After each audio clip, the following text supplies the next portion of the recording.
Selamat datang kembali di channel Mizuramanda, langsung saja kita dengarkan episode 16-20 hanya di channel Mizuramanda, let's go. Kemudian Isagi dan Nagi terkejut melihat sosok yang sangat peduli pada kebersihan dan kerapian ada pada Barou. Keesokan harinya di ruangan Barou memilih latihan sendiri. Lantas Isagi ikutan latihan ala Barou, bahkan Nagi turut berlaku demikian. Ketika mandi Kunigami kaget ada Isagi di situ. Lantas Isagi bersama Kunigami dan Chigiri bernostalgia. Tak disangka Nagi ada di kolam yang sama dengan mereka. Melihat Nagi menyelam di kolam, Barou sang perfeksionis menegurnya. Bahkan Isagi DKK dipertanyakan sudahkah bersih-bersih sebelum masuk ke dalam kolam. Lantas Chigiri menjelaskan mereka sudah memakai sampo dan sabun. Isagi yang membiarkan handuk di dalam kolam diceramahi oleh Barou. Hal itu membuat Chigiri dan Kunigami heran. Tak mereka sangka Barou terlalu detail dalam hal semacam itu. Di kesempatan itu Reo yang datang, segera menantang tim Isagi berlaga. Dan Isagi pun menerima tawaran tersebut. Setelah itu Isagi DKK membahas siapa yang akan mereka pilih jika menang. Ternyata pilihan mereka semuanya berbeda. Alhasil Isagi DKK memilih memutuskannya usai pertandingan. Hal yang dialami tim putih, berlaku juga di tim merah. Sementara Bachira heran tak ada satupun tim yang mau bertanding dengan mereka. Sehingga membuat Tokimitsu panik. Namun bagi Bachira tak masalah, sebab dia yakin nantinya akan bertemu lagi sama timnya Isagi. Kemudian pertandingan tim merah dan tim putih dilangsungkan. Sikap Barou yang tak mau mengoper merusak kesatuan tim. Hal itu dimanfaatkan oleh tim merah, untuk menggempur kekacauan kerjasama tim putih. Akhirnya tim merah berhasil mencetak gol. Sontak saja Isagi DKK galau gawang mereka telah dibobol. Kemudian Isagi kagum kerjasama tim merah bisa mengeluarkan kemampuan masing-masing anggota. Hal itu malah membuat Isagi yang sudah berkembang menjadi lebih bersemangat. Lalu Isagi mengoper bola pada Nagi yang berhasil dieksekusi sebagai angka. Lantas tim merah yang solid mengejar ketertinggalan mereka. Sontak saja Isagi cemas, jika Barou tak kompak dengan mereka ritme permainan akan dikuasai sepenuhnya oleh tim merah. Sehingga Isagi mencoba mengajak Barou berbicara. Tapi yang namanya Barou susah diberitahukan. Sehingga Nagi muak, makanya meminta Isagi berhenti membujuk Barou. Kemudian permainan yang berlanjut tetap menguntungkan tim merah, karena mereka saling memahami. Sementara Isagi yang tak mau kalah berpikir keras gimana cara, supaya Barou mau bekerja sama. Di tengah kebingungannya Isagi teringat ucapan Naruhaya yang mengatakan, Isagi jenius yang bisa beradaptasi dan mampu menyesuaikan sama perubahan. Ucapan itu menyadarkan Isagi bukan adaptasi yang dia perlukan, tapi dominasi untuk melahap Barou sekaligus seluruh lapangan. Sesudah mendapat pencerahan Isagi mulai mengecoh Barou termasuk tim merah. Nagi yang memahami situasi langsung mengoper bola yang dieksekusi Isagi sebagai gol. Sontak saja baik Barou maupun tim merah auto kaget akan evolusi seorang Isagi. Kemudian Isagi menggumamkan hal yang diperbuat ditujukan, agar Barou dengan sendiri mau bekerja sama.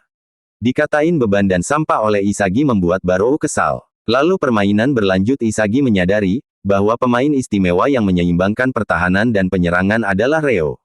Di sela permainan Chigiri yang selalu digagalkan oleh stopping Nagi, memilih mensyuting langsung. Berkat Chigiri tim merah mengungguli tim putih. Kemudian Nagi dan Isagi mengadakan rapat, mengenai cara menciptakan peluang untuk mencetak gol. Namun Nagi heran mengapa Isagi tak mengajak Barou dalam diskusi mereka. Lantas Isagi berkata tak perlu mengikut sertakan raja yang lengser. Jadi hanya mereka berdua sudah cukup mencetak kemenangan. Sontak saja Barou semakin tenggelam dalam keputusasaan. Lalu tim putih semakin intens mempersulit langkah tim merah. Bahkan kesempatan Reo mengoper bola pada Chigiri diblokir. Saat ingin merubah siasat Nagi dan Isagi telah membaca rencana tim merah.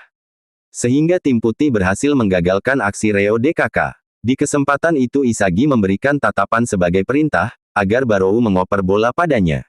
Barou heran mengapa dia bisa menuruti permintaan Isagi. Lalu Isagi berhasil menciptakan gol dari operan yang Barou lemparkan, membuat tim putih dan tim merah seri. Di situ Barou tertegun sembari mengenang dirinya, yang sedari kecil hingga dewasa menjadi raja di lapangan. Namun begitu dihadapkan dengan Isagi dan Nagi, dia hanya sebagai pemain figuran. Gara-gara itulah Barou jadi mengerti gimana rasanya orang yang tak berada di posisi utama. Mendadak Barou mendapat ilham kalau dia akan mengambil peran antagonis di lapangan sepak bola, agar bisa mengimbangi Isagi dan Nagi. Atas pencerahan itu Barou dapat melakukan chop beruntun. Di saat bersamaan Barou berevolusi dengan melahap rekan-rekannya, untuk menciptakan peluang gol. Sontak saja tim merah kaget akan perubahan seorang Barou. Di situ Nagi dan Isagi merasa lega, akhirnya raja telah kembali pada posisinya. Usai kemenangan tim putih diumumkan, Barou meminta Isagi menarik kata-kata yang menyatakan dia pecundang. Lantas Isagi mengakui bahwa Barou memanglah seorang raja. Kemudian Nagi merayakan kemenangan tim putih menggunakan cara ekstrim. Sementara tim merah galau, karena kekalahan yang mereka alami. Di kesempatan itu Barou DKK menyerahkan keputusan pemilihan pemain dari tim merah kepada Isagi. Untuk bisa merebut kembali Bachira dan menantang Rin, Isagi memilih Chigiri. Karena yang diperlukan oleh Isagi adalah orang yang bisa melahapnya. Sebab itu simbol dari kerjasama tim putih yang beresonansi dengan Barou dan Nagi. Ketika Nagi menyapa Reo, dia mendapat perlakuan tak bersahabat. Padahal meskipun tak setim, Nagi mengagumi kekuatan Reo. Apalagi bakat Reo lah Isagi dan Nagi sampai harus menggunakan taktik, agar memenangkan pertandingan. Namun bagi Reo sikap Nagi hanyalah berupa belas kasihan. Reo yang merasa dicampakkan oleh Nagi, jadi tak bisa memahami sosok temannya. Alhasil Nagi yang bosan melihat rajukan Reo, berkata tak akan peduli lagi padanya. Lantas Isagi menasehati Reo harus merubah mindsetnya, jangan lagi berharap dipilih. Tapi Reo harus membuat dirinya pantas memilih orang lain. Di situ Kunigami mencoba menyadarkan Reo yang terjebak keputusasaan. Sementara Rin mengatakan seolah-olah Bachira ingin meraih seseorang. Mendengar ucapan itu Bachira teringat tentang masa silam, sebelum dia berada di Blue Lock. Dikisahkan tentang sosok Bachira yang memiliki monster sepak bola dalam dirinya. Namun tak satu pun orang yang memahami tentang Bachira, bahkan dia dianggap aneh. Menurut sang ibu Bachira suatu saat nanti, bisa mengenal orang yang dapat memahaminya. Kemudian ibu dan anak menyambut gembira masuknya Bachira di Blue Lock. Tak Bachira sangka Rin memahami mengenai bagian terdalam Bachira. Bagi Bachira sosok Rin sama seperti monster. Dan alur anime Blue Lock bersambung sampai di sini dulu. Tunggu dan saksikan episode selanjutnya hanya di channel Mizura Manda.